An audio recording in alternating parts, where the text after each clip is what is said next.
नमस्कार, मैं रंजन चौधरी। आप देख रहे हैं सत्यमती चैनल। आज का जो एपिसोड है वो एपिसोड शायद आप बहुतों का बचपन का जो कहानी है वो याद आ सकती है, लेकिन अभी का जो जनरेशन है उनको तो बहुत सारी चीज़ जो है रेडीमेड, जन्म की बात ही रेडीमेड मिल चुका है। लेकिन हमारे समय की जो बात है सब कुछ उतना इजीली अवेलेबल थे ही नहीं। टेलीफोन मुझे वो अभी नॉस्टैल्जिया जैसे लगते हैं।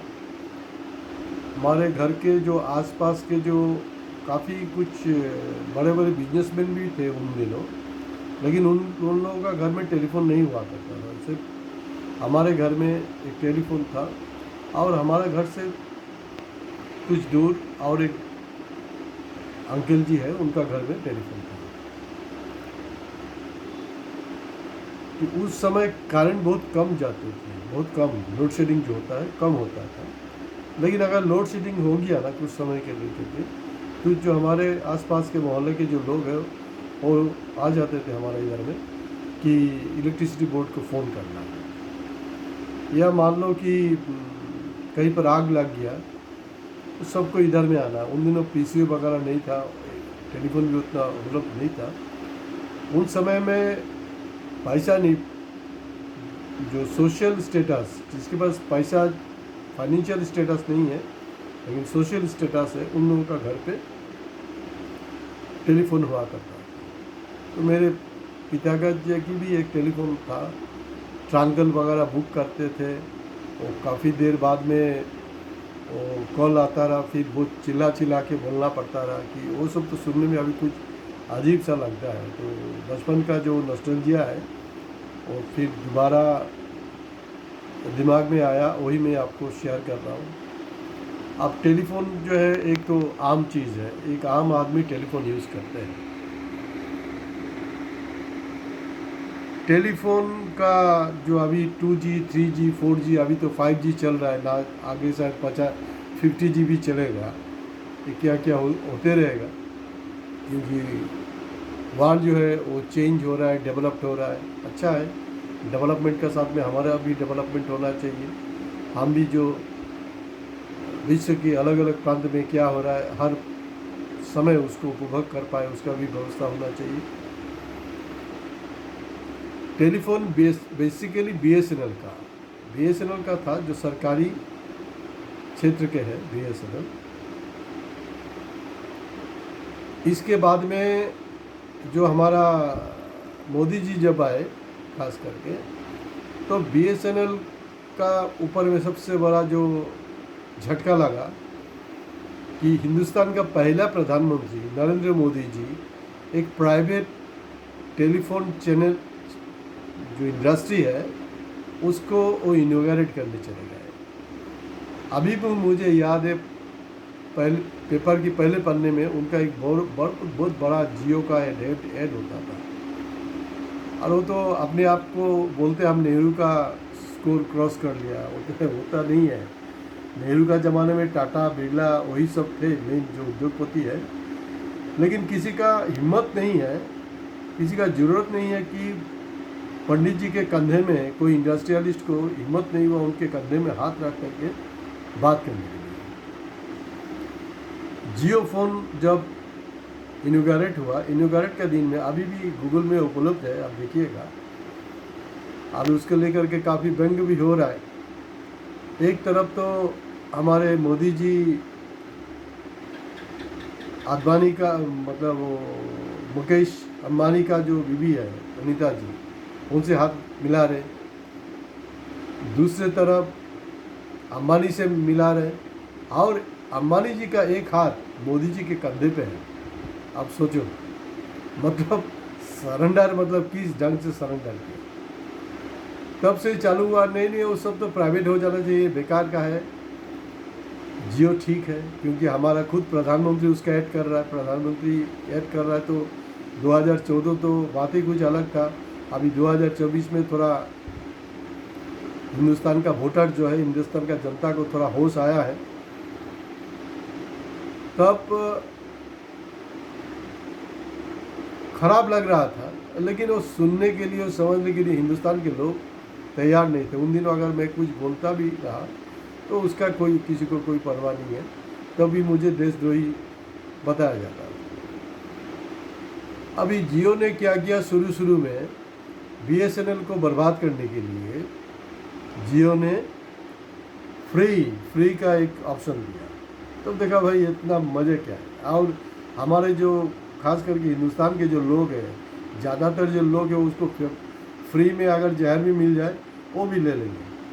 माने एक ऐसा हालत है, किसी को मारना है तो चलो भाई वो जहर तो कम मिल जाएगा, फ्री तो मुझे मिला है, फ्री में हम किसी को मार सकते हैं। इस तरह का एक मानसिकता हाल ही का समय में डेवलप्ड हुआ है।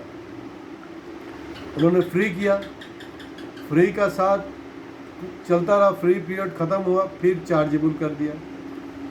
बाय दिस टाइम जो BSNL का है उसका हालत ख़राब हो गया। उससे काफ़ी लोग जो है BSNL को छोड़ के जियो में चले गए और दूसरे एयरटेल वगैरह और भी कंपनियाँ हैं। लेकिन जियो का जो मालिक है मुकेश अंबानी, उनका ऊपर उनका खास आशीर्वाद रहा, जबकि प्रधानमंत्री खुद एक कंपनी का ऐड कर रहा है। ऐसे हमने कहीं पर भी विश्व में कहीं पर भी नहीं देखा है ऐड करने के लिए। मतलब इंडस्ट्रियलिस्ट का आप चापलूसी करो, लेकिन उसका भी तो हद होता है ना। वो अपना स्टेटस जो गरिमा है वो उसको उल्लंघन आपने किया है।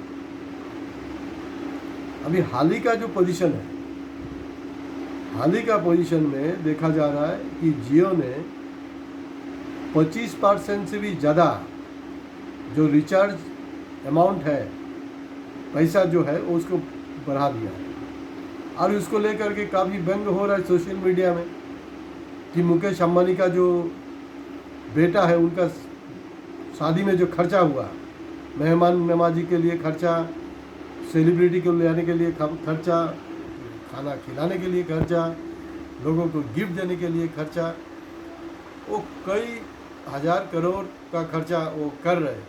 मतलब अभी का समय में एक इतना 80 करोड़ जहाँ पर मुफ्त अनाज दिया जा रहा है, उस जगह में एक मोदी जी का जो खास दोस्त है, दो ही तो दोस्त ज़्यादा खास है, अदानी और अंबानी, तो उनका जो शादी है किस ढंग से हुआ है वो आपने देखा। बराबर फिल्म स्टार को भी नहीं होता है। तो किसी ने कहा था कि अदानी अंबानी जो है they are not industrialist, they are businessman, और मैं इंडस्ट्रियलिस्ट हूँ। शायद टाटा ग्रुप का किसी ने बोल रहा था, ऐसे मैंने सुना था। फिर दोबारा चेक करना पड़ेगा। आप कमेंट बॉक्स में जा कर के दे सकते हैं कि एक्चुअली में किसने कहा था। लेकिन ये जो अदानी और अंबानी के बारे में बताया था वो इंडस्ट्रियलिस्ट नहीं है। इंडस्ट्रियलिस्ट मैं हूँ, हम हैं, वो जो है वो बिजनेसमैन है। तो आप तो उसका जो मतलब क्या समझ ही गए हैं।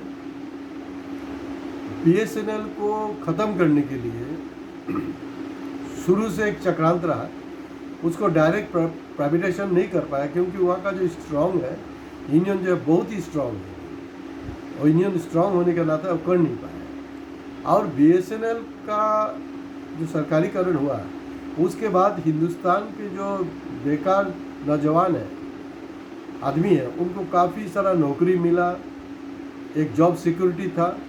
लेकिन BSNL की कंपैरिजन में आप जियो में या दूसरा जो प्राइवेट सर्विस है, टेलीकॉम सर्विस है, उसमें देखिए कि कितने लोगों का जॉब मिला और कितने का जॉब सिक्योरिटी है, वो भी आपको देखना है। और BSNL का टावर जो है उसी को सरकार ने उसके ऊपर दबाव डाला कि BSNL का टावर को जियो को इस्तेमाल करने दिया जाए। ये अजीब देश है। प्राइवेट को उस तरह से माने एंट्री मारने के लिए मौका दिया गया, और लगभग आज BSNL जो है वो उसको ख़त्म कर दिया गया, उसका जो रीढ़ का हड्डी टूट दिया गया। अब BSNL का एक अभी भी याद है मुझे, एक रिंगटोन आता था BSNL कनेक्ट इंडिया, लेकिन वो BSNL को मोदी जी ने पूरा डिस्कनेक्ट कर दिया अंबानी के थ्रू से।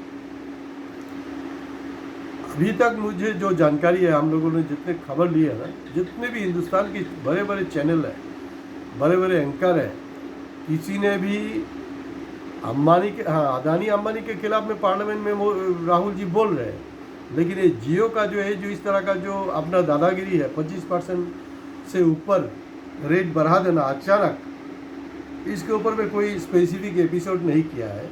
और हम इसलिए कर रहे हैं कि हम जो कॉरपोरेट है, कॉरपोरेट को हम कोऑपरेट नहीं करेंगे, और हम कॉरपोरेट का जो ऐड है उसके ऊपर निर्भर नहीं है। हम निर्भर है, आप जो आम जनता है आपके ऊपर निर्भर है। उसके लिए हम बार बार आपसे रिक्वेस्ट कर रहे हैं कि आप हमारे चैनल को ज़्यादा से ज़्यादा सब्सक्राइब कीजिए, लाइक कीजिए, शेयर कीजिए, लेकिन कमेंट्स भी कीजिए। आप खुद ही चेक कर लीजिए, अभी तक आज जो मैं इसको रिकॉर्ड कर रहा हूँ, इसका हमारा यूट्यूब चैनल जो इसका रिकॉर्डिंग हो रहा है मेरा, इसके पहले हम जिस ढंग से इसको प्लेस कर रहे हैं, इस ढंग से कोई भी चैनल ने, हिंदुस्तान का कोई भी चैनल ने हिम्मत नहीं किया इस तरह से एक जो प्रधानमंत्री का खास दोस्त के बारे में, उनका एक बिजनेस के ऊपर में इस तरह से बात करने के लिए। क्योंकि हम तो एमपी नहीं है, और तो हम मोदी जी तो हमको संसद से निकाल नहीं सकते हैं ना, हम बाहर में, हम आम जनता है। फ्रीडम ऑफ स्पीच मेरा जन्म सिद्ध अधिकार है, संविधान ने हमें दिया है, उसके लिए मैं बोल रहा हूँ। और यही 25% अगर आज BSNL बढ़ा देता हो ना एक ही झटके में, तब देखिएगा कि पूरा हिंदुस्तान में जो दल संगठन है ना, BSNL का ऑफिस के सामने में हंगामा कर देता है, बड़ा बड़ा विक्षोभ होता रहा। तो आज क्यों नहीं हो रहा है? आज जियो का ऑफिस का सामने, उसका सर्विस सेंटर के सामने में विक्षोभ क्यों नहीं हो रहा है? और उसके ऊपर प्रधानमंत्री कुछ बात क्यों नहीं कर रहा है? प्रधानमंत्री तो बहुत चीज़ से चुप है। जिस टेलीफोन कंपनी का ऐड उन्होंने माने अपना हाथ को क्रॉस कर करके किया था, वही कंपनी डायरेक्ट लोगों का पेट से पैसा निकालने के लिए और उसका जो चलना मुश्किल होने के लिए 25% बढ़ा दिया। जिस कंपनी का आपने ऐड किया था, कम से कम उतना तो बोलो। आपने तो GST नोटबंदी उसके ऊपर में अभी तक माफ़ी नहीं मांगा, कुछ चीज़ के ऊपर आप माफ़ी नहीं, कम से कम इसमें तो माफ़ी मांगो कि मेरा गलती था, वो मेरा गलती था कि मुझे ऐड करना नहीं चाहिए था, लेकिन आपने ऐड किया और अभी भी चुप है। और कुछ दल संगठन के लोग हैं, वो शायद क्योंकि उनके पास तो काफ़ी पैसा होता है, लेकिन आम जो लोग हैं उसके पास पैसा नहीं होता है, उसके लिए वो चुप है। लेकिन हमारे तो एक स्लोगन भी है ना, ग्राहक जागो, ग्राहक जागो, बंधु ग्राहक जागो। ये जो ग्राहक है, जो कंज्यूमर है, उसको जगने का समय आ गया है, और इसके ऊपर में ज़बरदस्त एक विरोध होना चाहिए। और वो विरोध का ठेका सिर्फ राहुल जी या अपोजिशन पॉलिटिकल पार्टी ने लेके रखा नहीं है, क्योंकि देश का जो आज़ादी है, देश का आज़ादी में हर इंसान, हर भारतीय जो है बराबर का हिस्सा लिया था। ये सब जो जुल्म हो रहा है उसके ऊपर में भी आप लोगों को सबको आवाज़ उठाना चाहिए। और हमने सुनने में आया कि नहीं, अभी जियो को छोड़ करके सब फिर BSNL की तरफ जा रहे हैं। उससे समस्या का समाधान नहीं होगा। ये जो कॉन्स्पिरेसी है, ये जो लूटमार है, कोई अपना बेटा का शादी का खर्चा पब्लिक का जेब से निकाल लेगा, ये कतई हमें बर्दाश्त नहीं है। उसके ऊपर में विरोध होना चाहिए, और सोशल मीडिया में उसको मजाक नहीं बना करके उसके ऊपर में सीरियस कार्रवाई होना चाहिए, और लोगों को और ज़्यादा से ज़्यादा जागरूक होना चाहिए। सरकारी खंड जो है, सरकारी खंड में आपका नौकरी पैदा करता है, और हर एक जगह में जो आज में जो रिजर्वेशन की बात कर रहे हैं ना, आप जाओ तो ये सब जियो कंपनी में जाओ, अंबानी के, अदानी के कंपनी में जाओ, वहाँ जाके रिजर्वेशन के लिए बात करो। रिजर्वेशन तो आपका ऐसे ही ख़त्म होने वाला है। वो प्राइवेट, एक तरफ प्राइवेट हो रहा है और आप एक तरफ रिजर्वेशन ख़त्म हो रहा है। तो रिजर्वेशन कहाँ पर मिलेगा आपको? रिजर्वेशन मिलेगा नहीं, क्योंकि उसका अपॉर्चुनिटी ख़त्म हो रहा है। हमें अभी भी याद है, कोविड का दौरान मोदी जी ने कहा था आत्मनिर्भर भारत, सबको आत्मनिर्भर होने बोला था। अरे मेरे पेट में भूख है, खाना नहीं है, रोटी नहीं है, हम आत्मनिर्भर होंगे कैसे? लेकिन उस दौरान देखा है, हिंदुस्तान के जो ज़्यादा से ज़्यादा लोग हैं, वो मोदी जी का जो करीबी है, अदानी और अंबानी, उनके दोस्त, उनके ऊपर निर्भर हो गए। हिंदुस्तान के लोग अदानी और अंबानी के ऊपर निर्भर हो गए। टोटल व्यवस्था ऐसा रहा, जिसका वजह से एंटायर कोविड पीरियड में जब बिजनेस ख़राब था उस समय उन लोगों का कई 100% प्रॉफिट कमाया है। मोदी जी ने कोविड का दौरान और एक उन्होंने भी बयानबाजी किया था, आपदा को अवसर में बदल डालो, लेकिन वो हमें लगा था कि नहीं अब हमारा लिए बोल रहा है, लेकिन वो हमारे लिए नहीं बोल रहा है, वो उनके खास दोस्तों के लिए बोल रहे हैं। और उसको भरपूर जो इस्तेमाल है अदानी और अंबानी ने किया है, और आपदा का जो अवसर में बदलने का काम है वो समझ गए, वो इशारा आपके लिए नहीं था, आप तो ऐसे ही भक्तगिरी कर रहे थे, लेकिन वो उसका जो मौका है, मौका का पूरा फ़ायदा लिया गया है। और BSNL का जो हालत ख़राब होकर रखा है उसको फिर से रिवाइव करना चाहिए। उसके पास में 4G नहीं, अभी 4G का हालत क्या है, 4G जो है आम सी बात है, 4G में BSNL का जो कस्टमर है वो फ्रैक्शन ऑफ परसेंट है, वो आप 1% भी नहीं है, दुख की बात है, फ्रैक्शन ऑफ परसेंट है। अभी भी हमारा निवेदन यही है कि सरकार जो है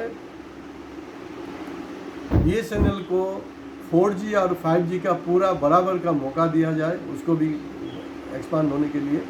और जब जियो का एक्सपांशन होने लगा उस समय भी हमने देखा है हिंदुस्तान का बहुत सारे जगह में, आप तो रिकॉर्ड चेक करिएगा, BSNL का आदमी से मिलिएगा, जो अभी नौकरी कर रहा है वो तो बेचारा नौकरी चले जाएंगे उस डर के मारे, कुछ बोलेंगे नहीं, जो रिटायर्ड है उनसे बात करिएगा, उससे पता चलेगा आपको। उन दिनों क्या हुआ कि जो जियो का टावर है, टेलीफोन टावर है, उसको जो एंटी सोशल है वो प्रशासन पुलिस के सामने उसको बर्बाद किया, उसको डैमेज किया, ताकि आप परेशान होकर के BSNL को छोड़ दें और जियो को फ़ोन लेने में आप बाउंड हो जाए। तो अभी उसका रेट बढ़ गया बोल के उधर में जाम करना सोल्यूशन नहीं है, सर्विस हमें मिलना चाहिए। अगर आप बोल रहे हैं ना विश्वगुरु मतलब कस्टमर का जेब काट करके विश्वगुरु नहीं हुआ जा सकता है।